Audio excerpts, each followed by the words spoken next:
sleep is a state of projection from the physical body. Depending how much in control of that state, I mean, you might not be consciously in control. Sure. But at the time, is how much you're basically not having a symbolic experience, but a real one. This is the key. And this can be one way that people experience astral projection or an out-of-body experience. It's happened to me, I know it's happened to millions of people around the world. The Spiritual Freedom Show with Richard Lawrence, where politics is not the answer, materialism counts for nothing, and spirituality will set you free. Richard. Darren, what have you got in store today? Today, you might remember on a show very recently we talked about dreams. Well, you kind of casually mentioned it, but you also casually mentioned kind of three categories that I found actually really helpful in terms of giving people a way to think about their dreams and also what they might mean. And I think it'd be very useful to explore, as I'm sure a lot of people resonate this, like when is a dream significant? When we should pay attention to a dream? When is it just a bumble of thoughts, and when is it something more? Yeah. So I thought that maybe we could start with that in terms of we're all dreaming. We all wake up and sometimes it's something that feels like something more like an experience, something a bit more vivid. But we're always left with the question, I think, I was just talking with my wife earlier today, like when is it significant? And when is it something that we might want to pay attention to? Sure. One thing I'd say, because I used to do dream interpreting at one time on BBC Radio London and also on Liberty Radio, which I think that still exists, but it was a London radio station at the time. And I found that with dream interpreting, it's usually like a psychoanalytical thing. Sometimes it might be an astrological thing, but broadly speaking, dream interpreters, they draw on certain universal symbols. So they'll have some kind of a chart, so that if the moon appears, it means this. If something else, a horse appears, it means that. If a bird appears, it means this. Okay. And I also found that those dream interpreters, and the way they did it, didn't agree with each other. Even though they're going from a chart? Yeah, so they'd have a universal symbol, and to one, there were commonalities, but to one a bird would mean this, and to another a river would mean something different to another interpreter. So one of them's going to be wrong. What I realized is, and I'm not saying other dream interpreters didn't realize this as well, is, of course, that it depends very much on the person as to what something means to them. It can have deep subconscious, it could even have past life meanings to them. I see. So you have to take each individual. There are some universal principles, yes, like in mysticism would be the 5 elements, earth, fire, air, water, and ether. But broadly speaking, each person will resonate in different ways. Now, that's just standard dream. That's on the basis that all dreams are the same. They are not all the same, which is your question, really. And that's where most dream interpreters go very badly wrong. Now, Dr. King himself was, I won't say dismissive, but he heard people talking about their dreams and reading far more into it than was really happening. He did once, for example, tell me of a dream that he had. About somebody. This somebody actually is the same person, by the way, that I saw on the other realms in that experience where there was the music and the bookshop. Really? Same person. But at that time, the person was alive. And he told me he'd had a dream that he'd had to rescue this person from the water. I don't know if it was a sea or a river, but he was kind of drowning, and Dr. King had, in the dream, rescued him and brought him on the boat. But he was completely covered in mud. And he said that in the dream I was standing there with Dr. King, watching, kind of ready to help, but just watching. And then when he pulled him out, Dr. King turned to me and said, "There he is, he's covered in mud, you clean him off." Really? And that's an interesting dream. I mean, it's not hard to interpret, really. And it is about that very self-same person. So he would sometimes, occasionally, tell of his dream experiences. Wow. I mean, was that like helpful to you in some way dealing with some situation afterwards? It was so obvious what it means, and yes, I knew the person, and yes, I bore it in mind, that, I see. I liked this person very much anyway. I see. But and I did actually, I was actually, now you mention, I just realized the last person, Alison and I, who saw this person alive. Really? Yeah. Wow. Actually. So we were in touch with him, and we were in Belgium at the time. So yes, not that he was Belgian. Sure. Yeah, so actually, yes, I did have dealings with him, and I did give him a psychic reading and generally tried to. But I think I'd have done that anyway, but I did bear the dream in mind. Yeah, I understand. I mean, there's a statement actually in our book here, The 9 Freedoms, and this is the sort of our core teaching, is it not? And in the second freedom, it does say, I wonder if I can quickly find it, that if you radiate love energy in the in your waking state, you will I mean, here's a statement: the energy, the freedom called love, does not only exist in your holy days, but throughout each day and each night. If terrestrial man manifests this power during his waking state, he will also manifest this same power during his sleep state, when part of the consciousness is still active. Sleep is a state of projection from the physical body, brought about by a certain element of consciousness. Then the power love can still be radiated by this part of consciousness. So there you have a full answer. Sleep is a state of projection from the physical body. So now, depending how much in control of that state, I mean, you might not be consciously in control. Sure. But at the time, is how much you're basically not having a symbolic experience, but a real one. This is the key. And this can be one way that people experience astral projection or an out-of-body experience. It's happened to me. I know it's happened to millions of people around the world, just from opinion polls which have been done and surveys. So that's the real core. That's what sleep should be. But, of course, that's not what it always is. Sometimes people are, yes, they're projecting from the body, but there's still no control over their state, and there's a sort of rambling of thoughts, a meandering of subconscious thoughts. Then you might be able to, depending on how vivid it is, get some kind of psychological interpretation of them. And then sometimes you'll have what I would call a visionary dream, where the superconscious part of you is using your sleep state to give you an insight into your future, and you can have people can get a vision of what is to come. So those are the things that can occur, but basically it's an out-of-body state. Okay. And basically what you're saying there is that it's an out-of-body state for everyone, but that's defining what sleep is. That's the defining one, but the degree of conscious control even super-conscious control will vary. I mean, you could have a state, for example, let's take the worst-case scenario, where you go to about a lower place, not to help, because I've had the experience of going there to help, but because you are drawn down there. I see. And you have rather a ghastly dream, which you consider to be a nightmare. And you couldn't really read much into that symbolically, other than the fact that you were you were there, and you'll have some recollection. Maybe most people don't have recollection. That's the first thing. I think in the aphorisms of Patanjali there is a statement in there which to the effect of meditate upon your dreams, and meditate being the key word. Get to the bottom of it. Really know what the meaning is.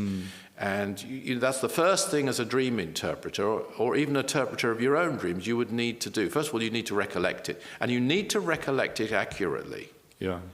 Because I've had people many times tell me, and I mean many times, and it's happened to me, about people that they've dreamt about, behaving in a certain way, saying certain things, and I've questioned them, and I said, well, okay, what did they look like? And when it's broken down, it wasn't that person at all. I see. But in their mind, it was that person. They associated it. So that could be an association.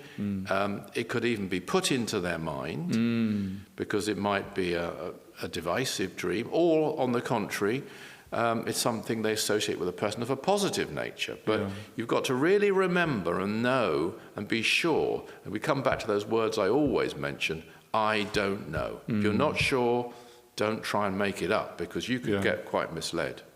I wanted to go into this this area you talked about, which are kind of more prophetic dreams, or some aspect of your superconscious, perhaps, or showing you some aspect of what might be coming up. I thought I'd just read the story that I got here. Oh yeah. This person says, "I've always thought there was something more to dreams than just randomness," which we've been talking about, right? But this one really had me scratching my head. "My best friend was having a tough time clearing this university course, and I was worried about it. She gave it another shot a month ago, and we especially were waiting for the result. About a week before the results came out, the result came out yesterday, so it occurred like 8 to 9 days ago, I had this bizarre dream. I was holding her results paper, and it said she got 44 marks, enough to pass. Weird, right? And the crazy part, when the actual results were published, she checked online and was so happy to find her name in the list of passing students. But she couldn't get the result paper because she was out of town. So I went and picked up the paper, and drumroll, the marks on that paper were exactly 44. I told her about the dream later, and we had a good laugh.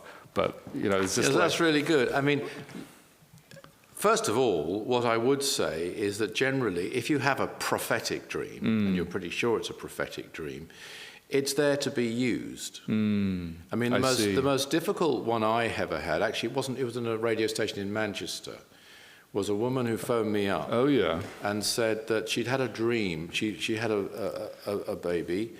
She had a dream that her baby would die. She woke up in the morning and the baby hadn't died. And this is just so much relief. But her question, and then, so she thought, that's great, the dream was wrong. Fantastic. Excuse me. A few days later, completely unexpectedly, I don't know the details of how this happened, but the baby died. Wow. So she said to me, well, why did I have that dream? So that's this is where going more deeply into it helps. Yeah. Okay. Why, with that case, which isn't so ghastly, it's kind of superficial, it's nice, but why? And it might have been to encourage her friend or something. There'll be a reason other than, I can do this. Yeah. I'll come back, though, to the prophetic point. So I was kind of a loss for words. I've never had that experience of losing a baby, certainly in this life, and I, couldn't conceive of how awful she must have felt as a mother and so on. So it was a very difficult one to answer. But I just asked her this question. Did the fact that you'd been through that terrible experience in your dream in any way help to prepare you for the moment when it came? Oh, yeah, okay. That's and interesting. she said it did. She answered that, yes, actually, strangely, it did. I mean, it just certainly didn't make up for it or deal with it, but it certainly helped. Yeah, wow. She had this, as a result, a kind of a premonition, and she was more prepared than she would have been. You can never be prepared, I'm sure, but that was her answer to me. Wow. Yeah. Wow. There's a couple of things that come to mind there. One is that I've had dreams in which I've done something, and I've just the immense terrible regret that I felt. And when I woke up, I was just so happy. I was like, oh, thank God that didn't actually happen. But then it left me with a feeling like I'm never going to do that. I mean, Well, there you are. Yeah. So it's a learning thing. Yeah, it's like coming back to this woman who had the dream about the exam. It's a woman, I think, had the exam. Yeah, that's result. Yeah. I mean, it's also telling her something though as well.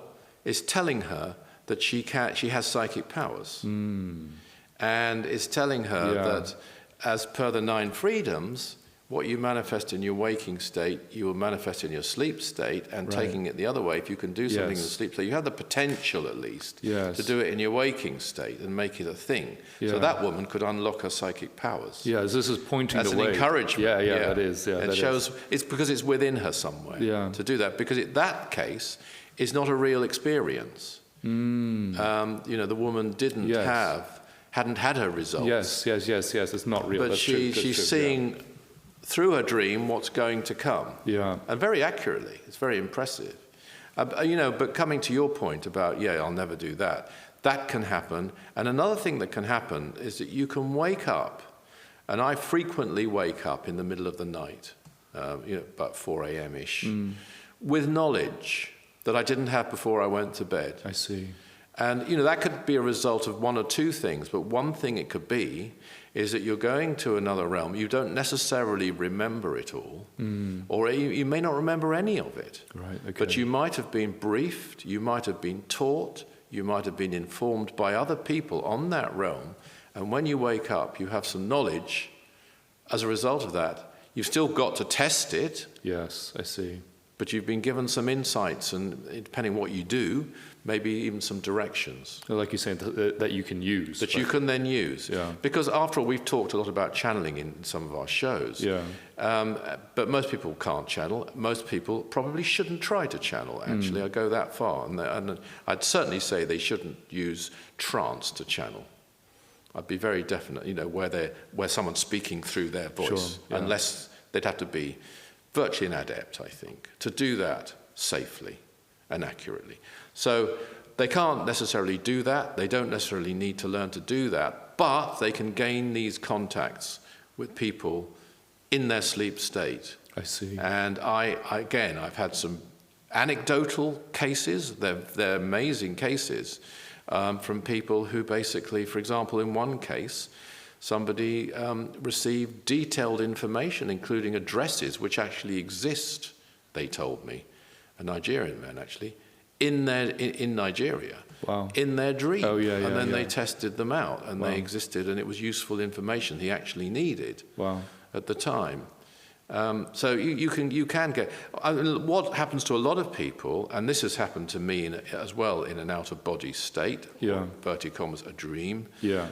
You can meet up with loved ones, and one thing that loved ones, when they die, are very, very intent on doing is letting their loved ones here, who are still here, know that they still exist. Mm-hmm. And because they didn't think they would be still existing, and most people don't have a strong belief in life after death, and if they do, well, I'm going to correct myself actually. A lot of people, I believe reincarnation is a very widely held belief in the world as a whole. Okay. And I think maybe people instinctively probably do, but a lot of people don't, or if they do, they're not sure.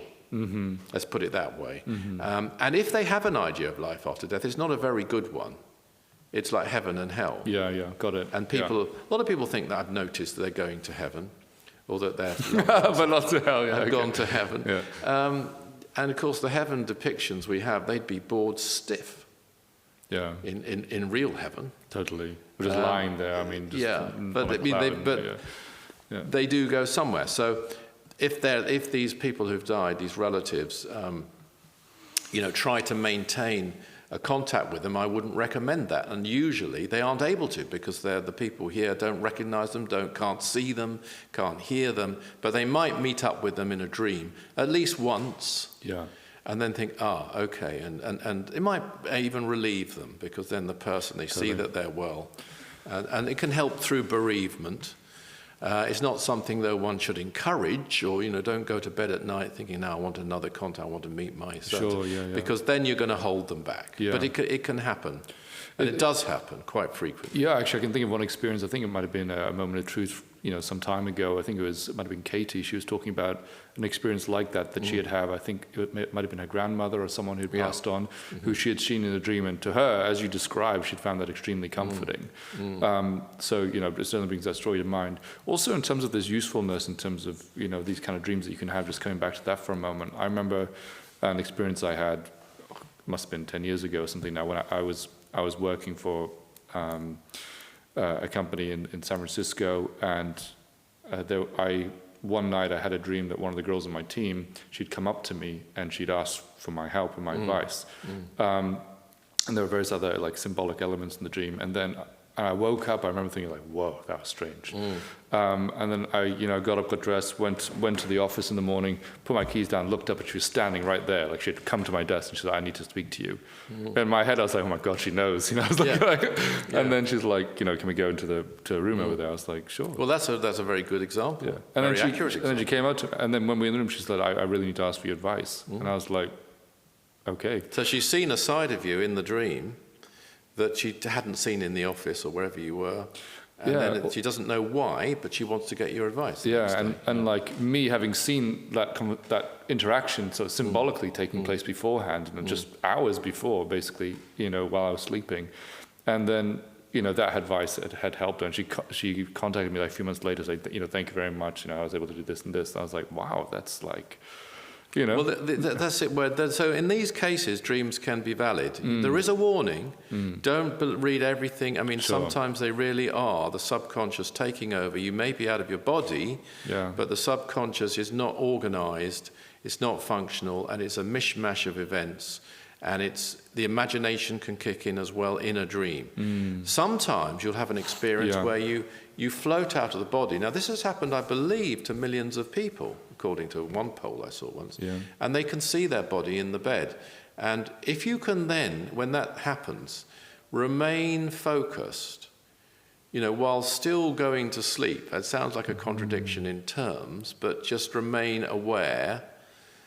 Focused is a good word. The concentration faculty is still active, even though you're going to sleep. If you can do that, you can actually go smoothly into a projected state. Quite consciously, there can be a seamless transition, and then you can have whatever experience it is you're meant to be having. I see. And then when that experience happens on the other realm, and I always take this myself as an absolute key thing for me, when it's over, you come straight back to the body and you'll wake up, even if momentarily. I see. And then go to sleep. Okay. Sometimes usually people don't have that. Usually it's not that controlled, not that conscious, not that, if it might be super conscious rather than conscious, but concentrated, let's say. Yeah. Usually it isn't, but it can happen. You can develop it. To get out of the body at will, I think.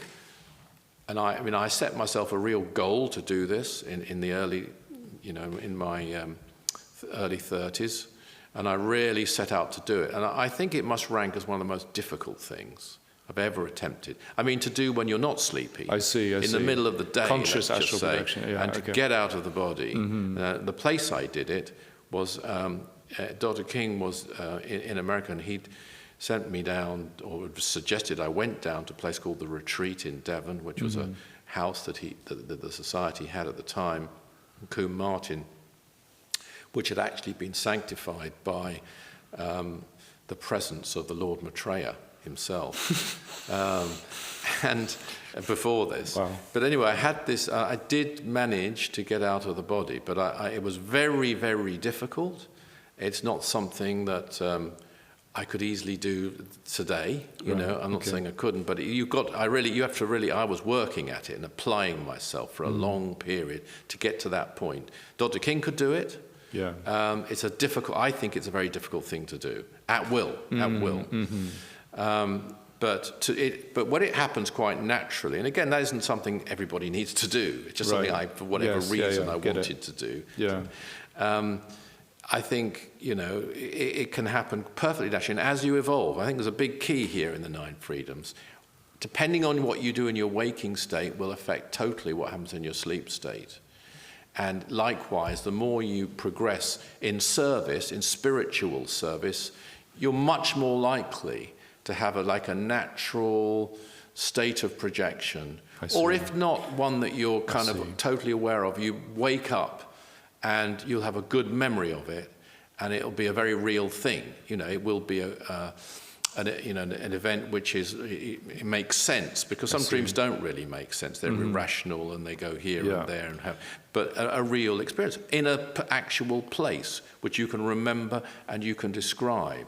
And it can be a wonderful thing depending on the place you go to. If you go to a lower place, which I have done under guidance with help from guides, if that just should happen, and you should be guided to do that, it's nothing. I'm not recommending any of these things, sure. But you can really help people in certain conditions. It's something I was lucky enough to be able to talk to Dr. King about and tell him about. And he made certain statements to me, which confirmed it to me. That the experience was real. Yeah. I see. Yeah. And I put it to him, actually, that also, if you're in spiritual work, because certain people were having issues at the time, you can also get interference through dreams. I see. Which he actually gave an address on. I'm not saying he needed my input, but he took it very seriously. And he gave an address on sleep state interference. Shortly after I've heard of that. That was after a conversation I had with him in London. I see. About this very thing. But that's why I think it's vital to try and remember, because if somebody did wish to cause, say, discord between, and if people are doing something very, very important, then interfering forces will want to cause discord between those people to try and stop it. I see. And so you might wake up thinking that so-and-so did this, or you may, worst case scenario, you won't even remember. It'll be a seed sowed in your subconscious, hence the need to meditate on it. But that's why I repeat what I said earlier. Really go back to the dream and think, right now, really was it that person? I see. And what did they look like? Can I actually remember? Why do I think it was them? Is it just a feeling I've got that it was them? Or can I remember their face? And when you boil it down, and I've had a number of conversations with people, it isn't them at all sometimes. I see, yeah. You get the same with psychic development in a different way, but you'll have people who perhaps have a female guide, which they take, if they're of Catholic background, they assume is the Virgin Mary. Right, yeah. And it isn't necessarily the Virgin Mary. It might be a good person, helping them, healing them, whatever. It's not impossible that it would be the Virgin Mary, I'm not saying that, but by and large it probably isn't. But that's what they think. So you can get these little deceptions coming in.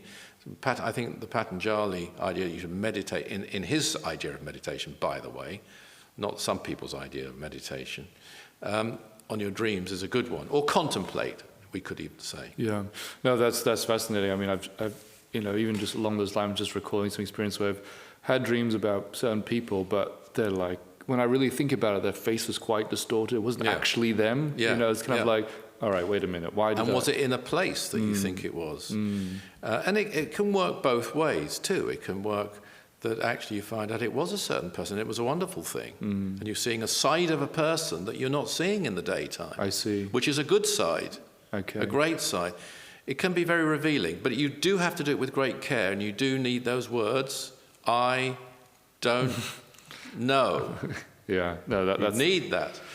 Anyone who can't take those words on board in their psychic development won't make it. That's Richard Lawrence, that's just my opinion. But I want to come back to a really interesting, talking about your story, experience that Dr. King talked about. Oh, yeah. That when he was working, I believe it was an oil company, but certainly in an office. Yes, that's right. Yeah. And he could project, and he did project to the office. And he found people there in the office working away and scheming, office politics and all that going on in their sleep state, the same people. And it really infuriated him. I don't know whether he thinks he should have done this, but at the time infuriated him that people wouldn't be trying to do something a bit more spiritual, at least in their sleep state, not going back to the office and carrying this on. It goes to show again, actually, what you do in your waking state. Yeah, that's more proof of that, isn't it? It is. Yeah. So he cleared the office. And when he cleared it, they all went. Now, what he noticed, though, they didn't remember this the next day, but they never treated him the same again. They had a certain sort of fear of him after this, and they didn't know why. So that can happen too. Wow. I think he said he wouldn't do that again. Yeah, I think he was like told off or something, wasn't he, by someone. Yeah. But I'm really glad you brought that example, actually. I'd forgotten it, but it goes to show that, because he was there consciously projecting to the office, right? But he is then seeing all these people sort of unconsciously projecting in their sleep state. They had projected from their body, but they just and that's carrying where on they an went. automatic pilot.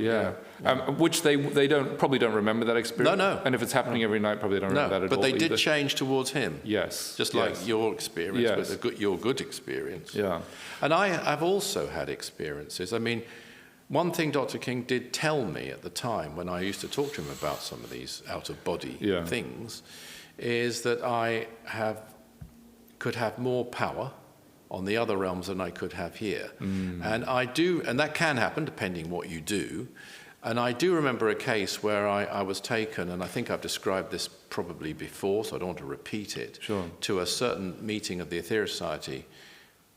I think we've had... Oh, this is like the train station? Yes, I've done that. Yeah. I won't repeat it then. Yeah. But the point is, though, that there were good people, but it wasn't a great realm. It was great that actually, it makes it all the more noble that on that particular realm they were trying to get together and pray, but they weren't very disorganized.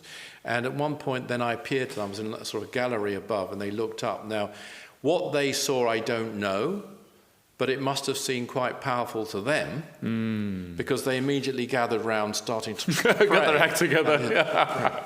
And then I came straight back to the body. I see. Yeah. So, I was able to help them. But in that experience, I was guided. I wasn't aware of who the guide was, but the whole thing, I know there was a guide watching the whole thing and helping me with that particular task.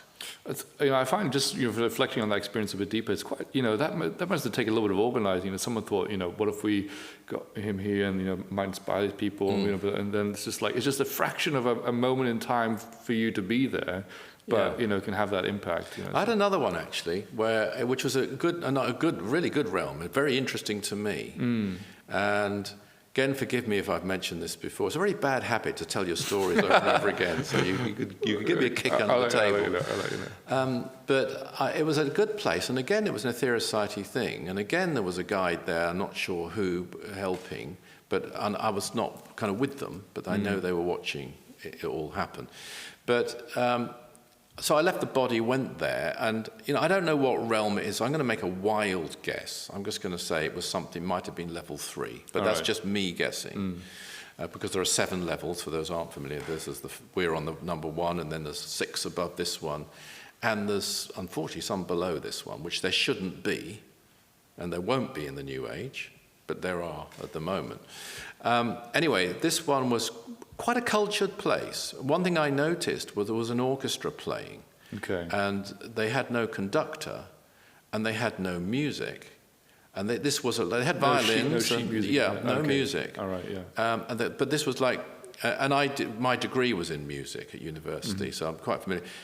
And they were improvising. Seemingly to me, they were improvising, which is quite difficult to do with classical music. When you got violins, it's not like jazz. There were violins, cellos. It was at least a string orchestra. There may have been wind instruments as well. And yet they all kept together. And they were outdoors, actually, in a sort of square outdoors. As I walked around, I saw a couple of ramshackle buildings. And one of them had the Aetherius Society symbol outside it. Yeah. Really? And I looked in there, and there was a whole stack of books. Wow. Reminded me of that thing William Blake said, that there are far more of his books in print on the heavenly realms than on this one. Wow, yeah. So do you think those are books that haven't even been printed here or made here? Not necessarily. They seemed, I didn't open them up. I just saw them there. They looked, I assumed they were Aetherius Society books, but there. Because it was an Aetherius Society bookstore of some kind. Wow, it was pretty ramshackle. It could have done with tidying up. Maybe they would. I felt, but it was good. And I actually saw one person that I knew. I didn't talk to them, walking around this square. Oh, wow. They were in the area, so they may have who had been in the Aetherius Society was passed on. They may have been involved in that. They were walking in another direction, but I could see them. Interesting. Gosh, so it's basically, as far as dreams go, it's a state of projection from the body, right? We may, remember it to different degrees and whatnot. There are different, I guess, indications of how real that experience might have been. In terms of how accurately you can remember it. Like coming back to the body immediately, waking up. For me, that's kind of that's my take. I haven't heard that from Dr. King. Sure, by the way. It's just something I take as a little benchmark myself.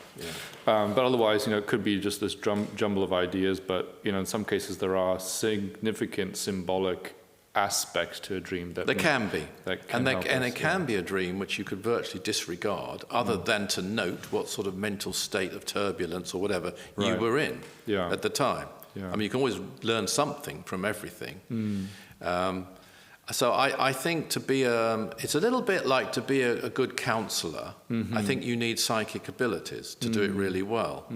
You might have those and not acknowledge it. Now, I often say psychic readers should have some counselling ability, but counsellors, and I'll go further, psychotherapists, ideally would have the psychic and intuitive abilities. And some of them know that, by the way, and use it, and use an intuitive aspect to their work, as well as their other training. Sure. So likewise, a decent dream interpreter, I think, would need to know about out-of-body experiences. That's the starter, as per the 9 freedoms. Right. It's the basic That's the kick-off point, really, And so I guess to that end, even as a dream interpreter of your own dreams, it's helpful, obviously, to start with that understanding, and then to apply your own intuition to what you may perceive. Yeah, and sometimes you might sort of remember your dream, and you were by the sea, and you were walking along, and then there was this, and then there was that, and it doesn't particularly mean much at all. And it could easily have been an out-of-body experience.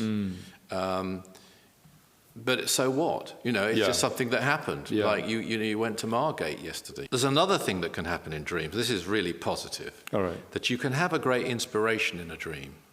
I mentioned earlier, sometimes you can have a dream and you sort of come back the wiser and you don't really know why. But it can be more specific than that. I mean, Paul McCartney, for example, always says that his song Yesterday was a tune that he dreamt. Wow, never. He didn't sit down and write it. Now, I think Yesterday is his and the Beatles' most performed song. Wow. I think all over by numerous people. Wow. And he didn't have any words. He used to sing. He says he used to sing scrambled eggs rather than Yesterday, and then the words came later. He wrote the words, but the tune was given to him. And I think also I'm right in saying that Elgar dreamt the tune of his cello concerto, which again is performed all over the world. But I don't know whether it's the #1 cello concerto. Probably is, I think. Wow. In the repertoire. This is like consciously remembering after a dream. This was specific. You woke up with a tune. Actually, because again, I come back to music a lot. Berlioz, the composer, Hector Berlioz in France, he always said that he dreamt a tune, woke up with it. But he had to work. He didn't have enough money. He was a journalist, I think a music writer or something. He went to work. By the time he finished his day, the tune was gone. He'd lost it. And he always regretted it. He said he should have just not gone to work, whatever. Yeah. So that can happen, and you could get specific things. I had the specific advice sometimes, but there again, if you can channel, you don't need to get it in a dream, but it can happen. And so. And some people, I haven't really studied this in any depth, but I think some people have had writings, phrases. Sometimes you wake up with some words. Was that your mind working? You may not know. Or was it given to you? Or did you compose those words and then come back with them? So that's like a very concrete thing that can happen in an out-of-body state. Oh, that's a great example to finish on. Thank you very much, Richard.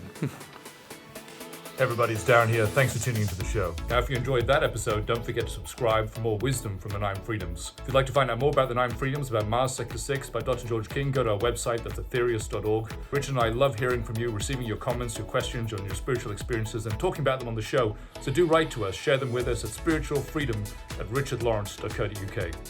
Always remember that service is the jewel in the rock of attainment. See you next time.